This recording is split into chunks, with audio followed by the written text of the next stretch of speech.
because I was never around my hometown a lot because I was travelling so much with work. But if I did come home and I'd go to, say, Mullingar or Athlone, that's where I'd always go on a night out.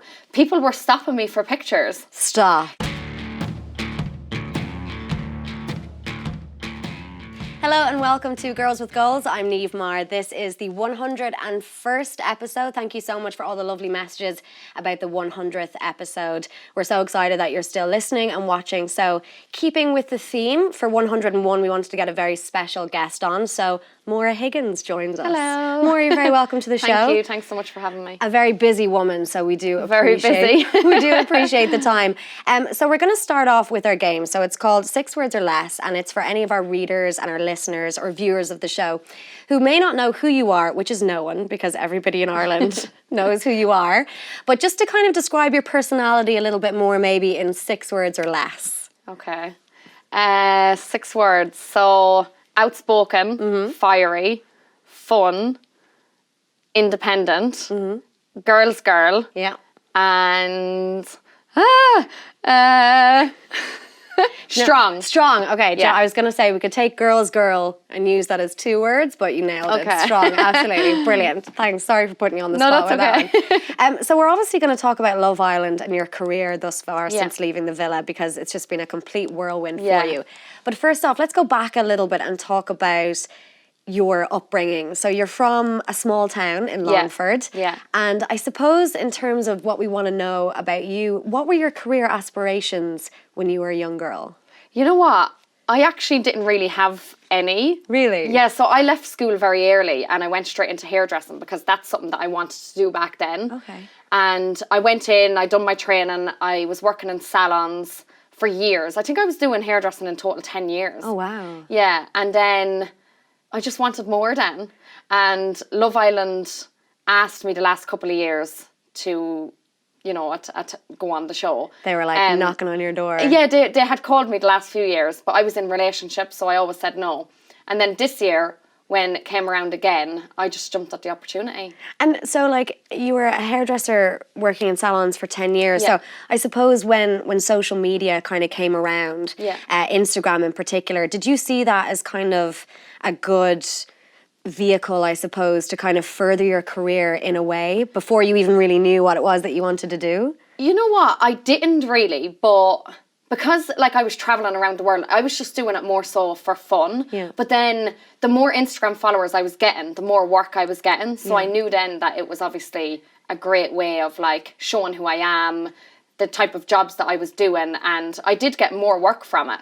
But before going into the villa, I had 40,000 followers, and like I wouldn't have seen that as a lot of followers. Like, and I didn't, you know, try hard to get those. Like people were just following me because I was traveling around, and yeah, I suppose now I'd look at it as, you know, it is a great way to like showcase who you are and what you do. It's funny because when you say 40,000 followers, like, it's not that much in comparison to what you have now. I know.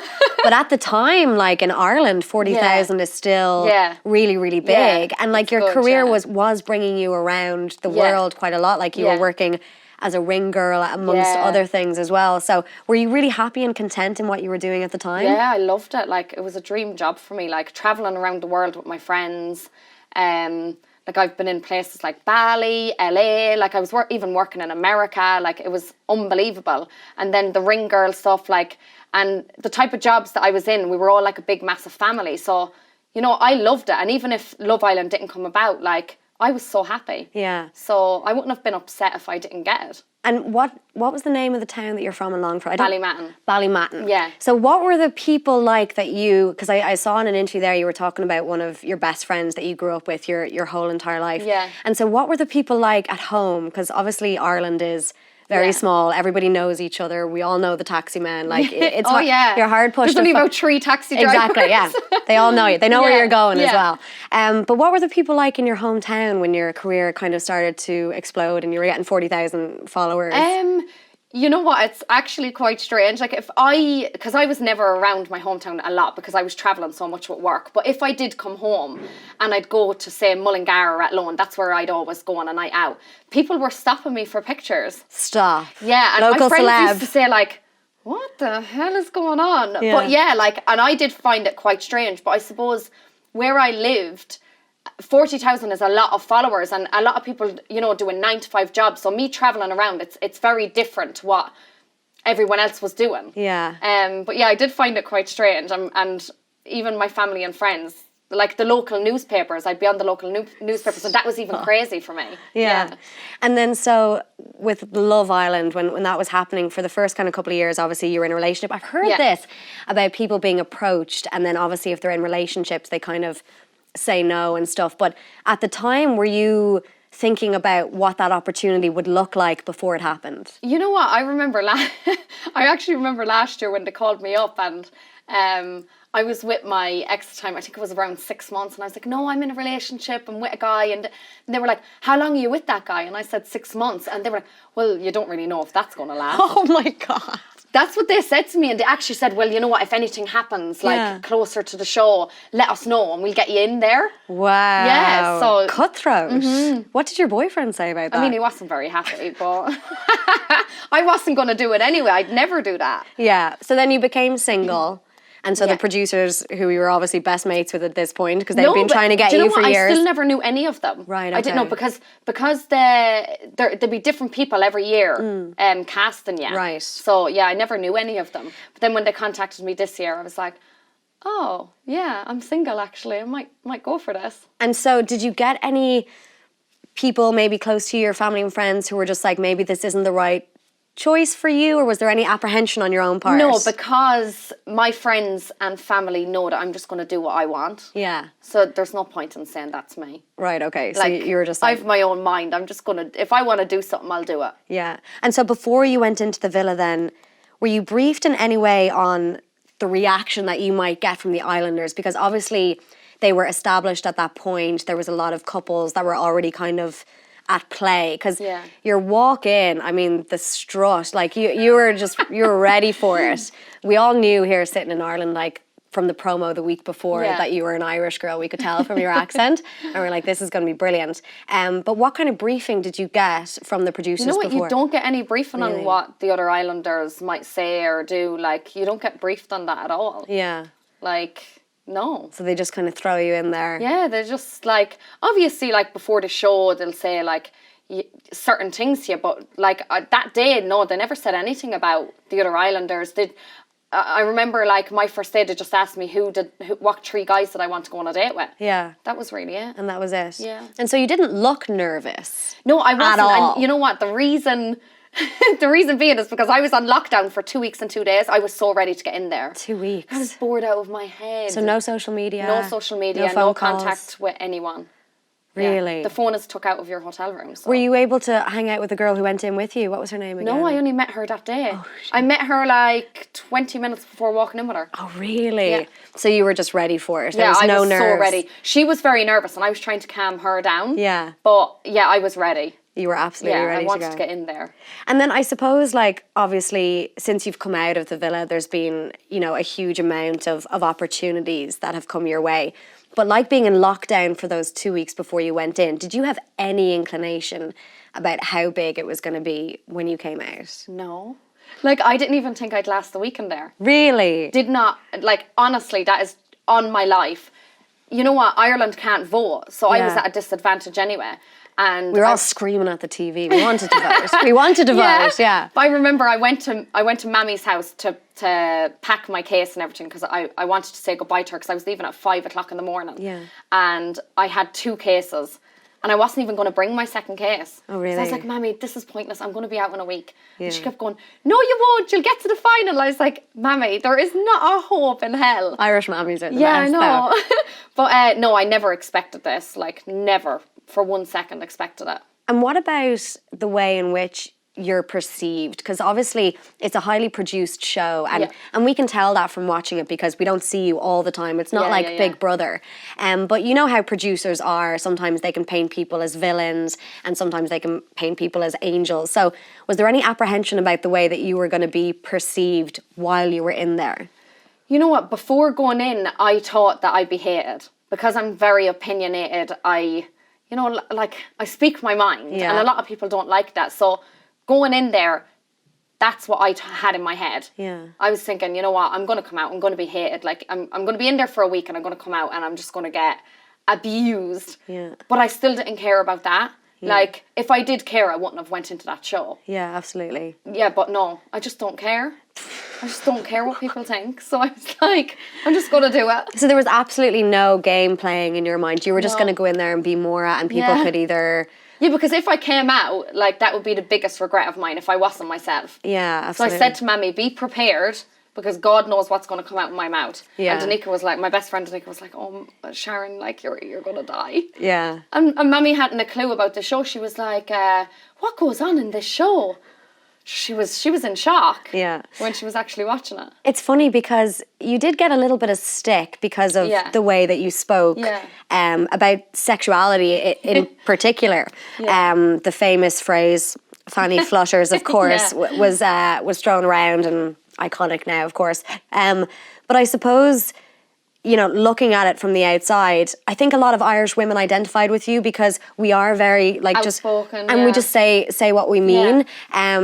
But what did you think about that? Like, was it just that we weren't seeing the other women kind of like saying exactly the same thing, or did they just like air more of you being outspoken? You know what? No, because I think a lot of the Islanders were shocked with stuff that was coming out of my mouth. Really? But I'm used to that anyway. Like, my whole life growing up, like, I'm used to everyone being, oh my God. Yeah. But, like, I don't see it as a problem because I was brought up in an environment where I can speak about sex and I can speak about anything I want to talk about. So I've never had to filter anything. Yeah. So I still do be surprised when people are in shock. Yeah. At stuff that I say, but... Do you think it's weird that it's still a situation where sometimes women are looked at a little bit differently than men when they're talking about sex? Or? Yeah, I mean, like, it's 2019, I think every woman should be able to talk about whatever they want to talk about. Yeah. Like, why can men talk about it and nobody looks at them like...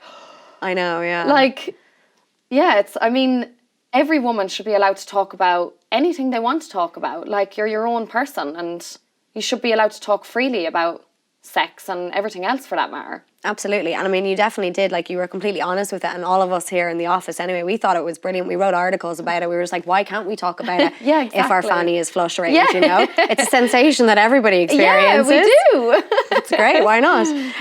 But I suppose one of the things that everybody really gravitated towards you was the reaction that you have when maybe you were called up on some of these situations. Yeah. So, you know, like, we won't name names, but, you know, when some of the lads weren't being exactly, you know, nice about the way that you spoke and stuff like that.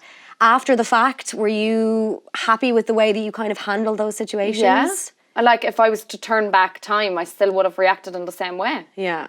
100%. Absolutely. Like, you need to stand up for yourself, and that's what I done. I suppose there was one of the other things as well, like you said, when you were describing yourself as a girl's girl, you know, there was that situation with Jordan and, and Anna. I mean, it was the pinnacle of girl's girl because you could see, it was almost as if you went into like a daze. Curtis was still talking. I couldn't hear him. And you were just like, no. No, I couldn't hear anything.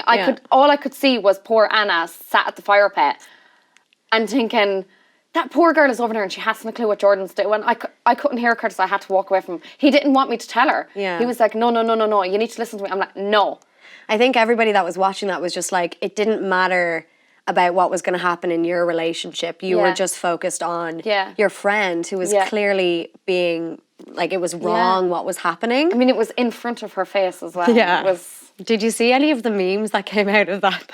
I don't think I did, actually. There was just one of you when he was denying it, he was flat denying it. And you were just like, you just said it! And you were proper like shook by the fact that he wasn't even owning up to what he had done. But it was really great to see the kind of camaraderie between you and all the women. Like, so what was that like? I would imagine that it's very, like, obviously you're confined and, you know, you're being filmed all the time. But, like, how strong are those friendships that you forged? You know what? They are strong because you're living in that house with all these girls and you want to have their back and you want them to have your back. Like, I got on with everyone. Like, obviously at the beginning, you're getting to know people and you do have stronger friendships with certain girls. Yeah. But, I mean, we were like a big family in there. Yeah. And it's nice to support one another and be there for them. And what's it like now? Like, since you guys have left, and obviously everybody's career has just gone, like 40,000, see you later, like you're up at 2.5 million. Busy, we don't get to see each other as much as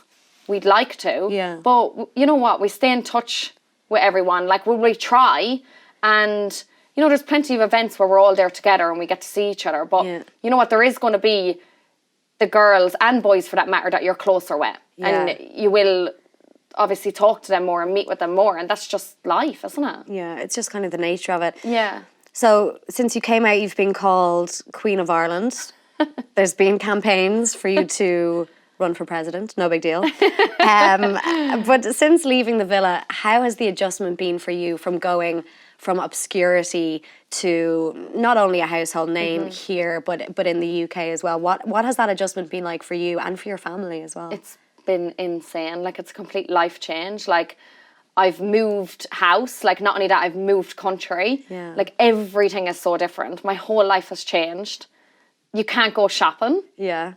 I think I went shopping once and I came out with nothing that I wanted because I was just being stopped every 5 seconds. People are just running up to you. Wow. Yeah, it's very, very different. I mean, I think unless you're in it, it's very hard for people to understand what that must be like. It's crazy. But are you enjoying it though? Is it a good experience? I am enjoying it. Like, at the beginning, my head was a bit, oh my God, I can't take all this in. Yeah. But now I've come to terms with everything. Like, I'm getting used to the life change. Right. So, yeah, I am definitely enjoying it now. Like, some amazing opportunities. It's just insane. In terms of opportunities and stuff, like, it's good to see you use your platform for important issues as well. Like, we saw there that recently you highlighted issues such as smear tests. So you had a hashtag End Smear Fear tweet. And that's really important. It's something that we've talked about on the show as well. So why do you think that it's so important for women to kind of discuss these things that maybe in the past were almost a little bit taboo? I mean, smear tests save people's lives. Yeah. And of course I'm going to get behind that. Like, there is a fear of smears, but at the end of the day, like, you just have to do it. Like, everyone has to do it. Like, smear tests have saved thousands of women. Yeah. And I'm going to stick with that, and I'm going to get behind like a massive thing like that. And I think everyone shouldn't be afraid to go and do, like, you know what? I've actually spoke to a lot of friends about this, and a lot of my friends are terrified to get smear tests. Yeah, it's an it's not like going for ice cream. Let's be honest. And it is uncomfortable, but it's one of these things, like, you have to do it. I think afterwards as well, you feel so much better about... Yeah, you do, because you feel like you're taking a responsibility for your own health. Yeah. Actually, for one of the shows, I went and recorded myself getting a smear test until the nurse told me to stop, because she was like, well, you can't record in here. What are you doing? I was like, that's fair. Okay. That is absolutely fair. But yeah, no, it's good. And is that something that you kind of want to do a little bit more with the platform that you have? So speaking out on... Yeah, I definitely would. Yeah. I remember the first time I got a smear and I was petrified. Yeah. But you just have to do it. Once it's done and dusted, it's not that big a deal. Yeah. And it's so crucial as well for your own is. health. I suppose now, like, when you look at your career and the way it's going, I know we're going to talk about all of the opportunities that have come. You're hosting your own podcast now with Boohoo. You're an ambassador for Boohoo, I know, amazing. which is amazing. You've said that you've shopped on Boohoo for years. Yeah. I think a lot of women can relate to that. To it, yeah. Yeah, it's actually funny. There's a Boohoo package. I'm going to get in trouble now for saying this. There's a Boohoo package over in the office for one of the lads on Sports Joe, and it's just not something you see that often. Like, there's Boohoo packages coming in to the Her desk all the time. But I had to take a picture. I was like, yes, the sports guys absolutely shop on Boohoo as well. But yeah, tell us about some of those opportunities that you've been given now. Oh my God, like, it's surreal. Like, I've been shopping on Boohoo for years. Like, I never thought I'd get such an amazing opportunity like this. And the podcast as well. Yeah. Like, I mean, it's just insane. I think it's still a pinch me moment. Yeah. So I'm going to have my own Christmas edit that we're going to be working on very, very soon. Like, that's exciting. Yeah, I want to take my time, like, put my all into it. I want it to be very much me. Yeah. And I don't want to be told what to do. I want to, like, all my own stuff. So yeah, I'm very excited about that. We're going to be doing a shoot when that process kicks in. But yeah, it's so exciting. I suppose the thing is when there's so many opportunities flying at you, and obviously like you're the woman that everybody wants to talk to, I suppose you do have to be a little bit selective and really pick the projects that you're passionate about. Yeah, like I totally agree. Yeah. Like I'm not just going to do anything. I want to do what I want to do. Yeah. And yeah, so the first podcast was released. I listened to it. Yeah, it's very good. I loved it. I thought it was great. I thought asking people for questions was a great thing because obviously and some of the questions that came in were really good as well. I thought they were really good as well. I was like, shit, why did I think of that? Yeah, they were really good. And your set was very impressive. I was like, oh, my set. I want a swimming pool. But the whole plan is to kind of get guests on and kind of talk to them and stuff like that. There's going to be loads. Like the second episode actually is today. Yeah, so that's coming out, and that's with India, right? That is with India. Okay, so obviously broadcasting and this kind of thing, like I know Greg O'Shea is now the breakfast. Yeah. Have you listened to him? I have watched. It's very early, Maura. 6 a.m. I have watched something that was online and it was very, very funny. Oh yeah. So he's doing that. So obviously with these kind of opportunities, was broadcasting or podcasting anything that you kind of thought of as something that you might want to... No, I've actually never thought of it. I never thought that I'd get such a massive opportunity, to be honest. Yeah. And you're enjoying the process so far? Oh my God, it's so much fun. Get the Scoop. I didn't even say what it was called. Get the Scoop, yeah. So it's called Get the Scoop. So obviously that's happening. So moving forward in your career then, if you were to look, say, at the next kind of 5 years, what is it that you want to do with all of these incredible opportunities, long term, I suppose? You know what? I look at life very differently. I lost my best friend 2 years ago. Yeah. And since that, I look at life completely different. Like, I don't have a 5-year plan. Like, I don't even look into tomorrow. Yeah. I just take every day as it comes. And I think that's kind of the best way to be. That was one of the things actually that you mentioned on the podcast. Yeah. There was a few things that you missed while you were in the villa. So there was the anniversary of your friend, which obviously must have been awful for you. Oh, yeah. And also your sister's wedding. My sister's wedding. Was she okay with that? You know what? I spoke to her before going into the villa, but I never thought that I would have still been in the villa. Like as I said earlier, I thought I was going to be out in week 1. Yeah. But she said, look, if you are still in there, don't feel bad. She was like, it's one day. This is a massive thing for you. Yeah. And she is so supportive. Like, so I'm very, very lucky. And yeah, it is devastating. But I mean, I'll sit down with her when that video comes out and I'll watch it with her. I've looked at all the photos. Yeah. And yeah, it's horrible, but she is very supportive. Yeah. And I'm lucky that she is. And it was your niece's birthday? My niece's birthday as well. I'm sure she's forgiven you for that, though. I'm sure she has, yeah. Yeah. There's going to be lots of birthdays. Yeah, exactly. It'll be fine. Yeah. So I suppose because you have, this podcasting gig now, I thought it might be fun to maybe switch roles. So you're on your second episode now of Get the Scoop, and we're in our 101st episode of Girls with Goals. So same thing. So why don't we haven't rehearsed this or anything like that. I don't know what you're going to ask me, but you have some questions there. So let's just forget that I'm the presenter. Okay. And let's see. Now, just say I was a guest on Get the Scoop, which I'm available for, by the way. So if you want to just throw away a few questions, what would your style of questioning be? I'm excited. Right. If you had to bring 2 pieces of clothing on holiday, what would they be? Oh, shite. You have to answer very quickly as well. Okay. Okay, so 2 pieces of clothing on holiday. It's going to be quite a naked holiday. I would say maybe a bodysuit. Okay. Because that is diverse and you can wear it over and over again. You can turn it inside out. Nobody wear would it know. with shorts then. Yeah. So maybe a bodysuit and like one bikini. Okay. And just wash it in the ocean. Yeah. Over and over again. Not a single... Do you know, I once went on a skiing holiday and I brought, no joke, I've said this before, I brought like 12 animal hats and no pants. So I'm a terrible packer. Oh my God, I know. really? Yeah, it was a weird holiday. Okay, night in or night out? Ooh, I would say night in. I'm old, really old now. Come on. I'm telling you, I love a night in. I love a night in. Oh, yeah. I would have said night out. Bikini or PJs? I mean, if it's a night in, like... You're going to say PJs. I'm going to say PJs, yeah, absolutely. PJs, but maybe, it's like some of my PJs would resemble bikinis in a weird way. There you go. So sexy PJs. Sexy PJs. Right. On but my you just said you're old. I'm old. So you do what you can to make yourself feel good. Okay, last one. If you won the Euro Millions, what would be the first thing you would do? Oh, that's a great question. If I won the Euro Millions... I could never answer that. I don't know what I'd do. I'm old, so I would probably... I'd pay off my mortgage. That's so boring, but I probably would. I'd buy a new car. I suppose I would sort all my family out. I think that would be something definitely. I would want to like set up my family for the rest. It depends what Euro Millions it is, to be honest with you. Like if we're looking at like a couple of million, I'd invest. Yeah, of course. But if we're looking at the 134 million, I'd probably go on holiday realistically. Yeah. What would you do? I mean, I don't know actually. I'd definitely sort my family out. I'd probably buy somewhere abroad.